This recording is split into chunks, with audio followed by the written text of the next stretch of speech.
Pozdravljeni! Na nedavnem galaju FIE v Bologni se je zgodil manjši incident. Zanimivo je, da o tem so mnogi mediji le bežno poročali.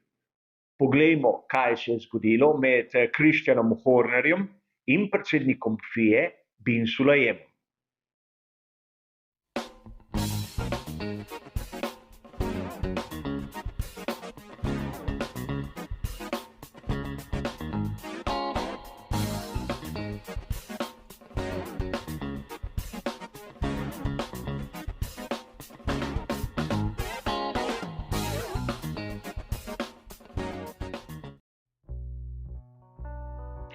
Verjetno bomo vsi navdušenci Formule 1 enotni, da vsaj v zadnjih 2 sezonah je imela ekipa Red Bulla izjemno veliko sreče.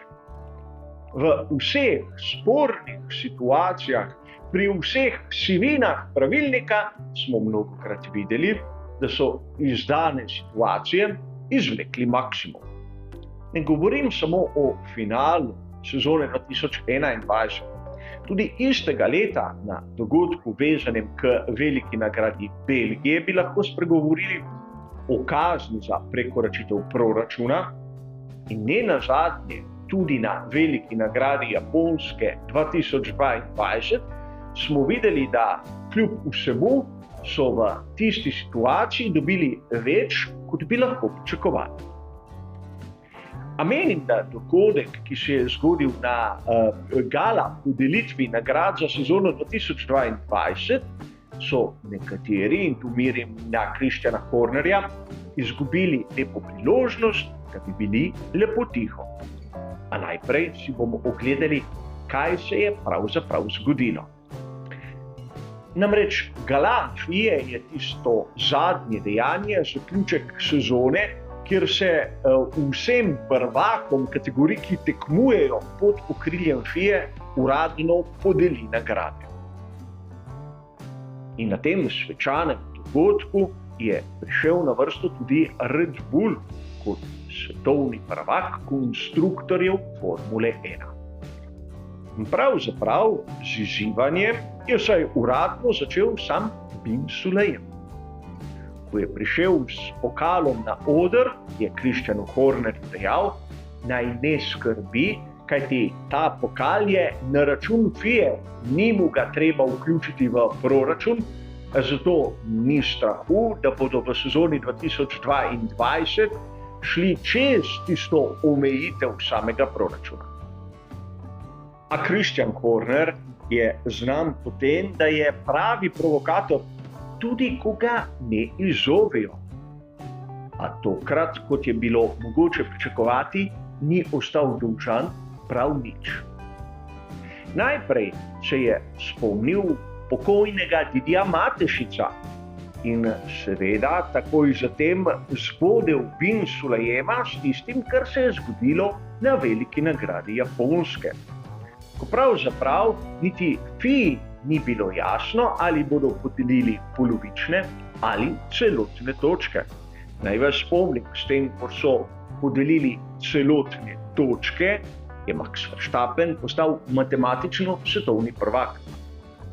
Ta odločitev v bistvu ni spremenila nič, kajti tudi če bi podelili polovične točke, bi bil Max prav tako prvi na lestvici, samo morda bi ta cilj dosegel na naslednji veliki nagradi. A pustimo sedaj to. Ta pripomba Kristjana Hornerja je tako zbodla Bin Sulajema, da je na samem odru malce izgubil svojo hladnokrvnost. In najprej je nekako nepovezano povedal, da tudi v njegovi zadnji sezoni kot voznikov relija je bil pod okriljem voznikov Red Bulla.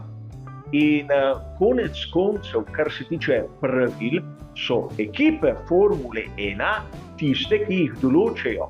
FIA je samo organizacija, ki jih zbere ter bdi nad tem, da se spoštujejo. In tu je treba dodati, da Bin Sulajem ima prav. Formula 1, verjeli ali ne, je džentelmenski šport, kjer se nastopajoči domenijo o pravilih in seveda rabijo nekega zunanjega razsodnika, ki bo skrbel za njihovo spoštovanje. In lep primer smo imeli praktično na začetku te sezone, ko je stopil v veljavo nov tehnični pravilnik. Verjetno vam je dobro znano, da ga je spisal Ross Brawn s svojo ekipo, ki pa ni bil zaposlen na FIA, temveč pri Formuli 1 oziroma Liberty Media. Zato lahko razumemo, zakaj je Bin Sulayem glede zmedene situacije krivdo prevalil nazaj na ekipe Formule 1 oziroma Red Bull. Namreč, ukolikor so pravila slabo napisana, ni toliko krivda FIA kot onih, ki so se jih izmislili. A tu predsednik FIA je verjetno mislil na nekaj drugega. Namreč omenil sem že dogodek vezan k veliki nagradi Belgije v sezoni 2021. In oprostite mi, jaz tistega dirka ne bom klical. A verjetno je marsikdo pozabil, da so bili prav odgovorni pri Red Bullu oni, ki so takratnemu direktorju dirke Michaelu Masiju povedali, da čeprav se on tega ni zavedal, je dirka začela in jo je moral spraviti do konca v določenem času. In verjetno to je bilo nekaj, kar Bin Sulayem še zmeraj ni pozabil, čeprav takrat predsednik FIA ni bil.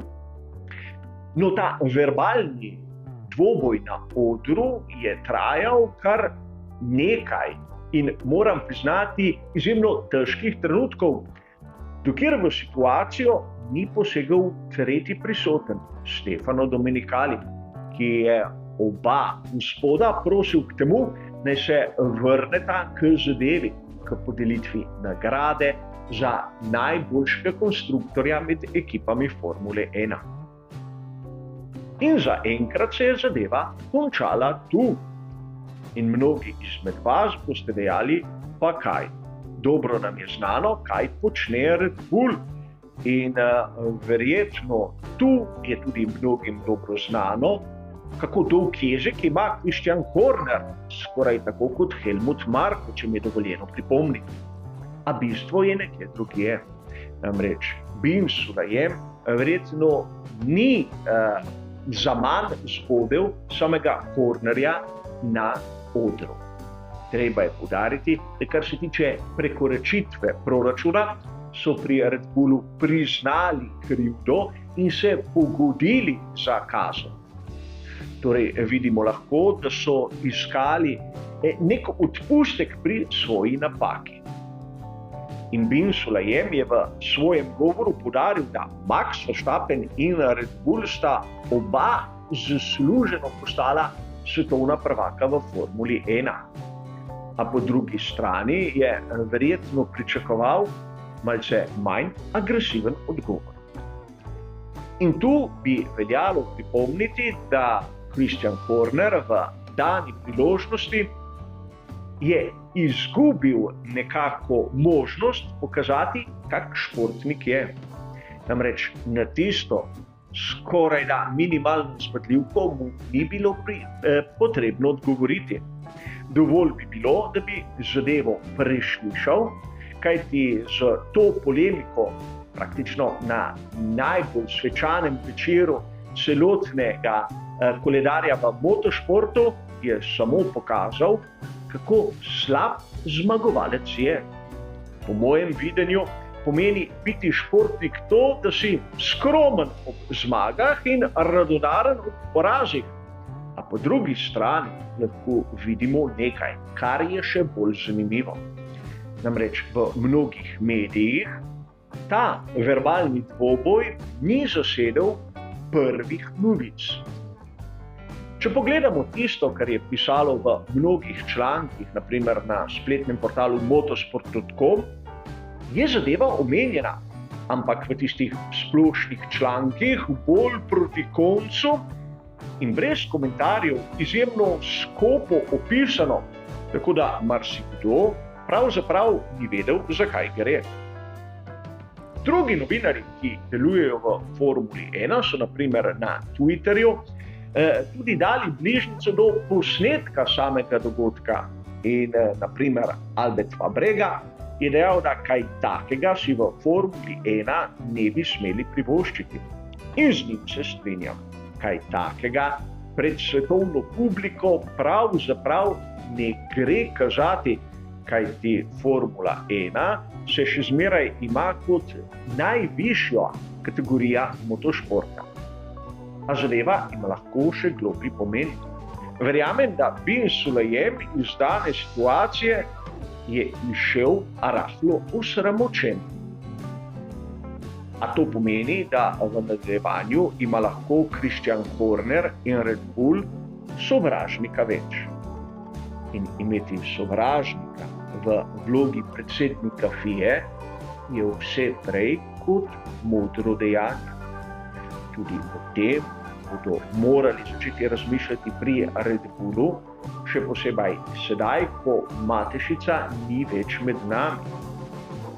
Kje pa piše, da bodo njegovi nasledniki na dano situacijo gledali z istega zornega kota kot žal preminuli bogataš.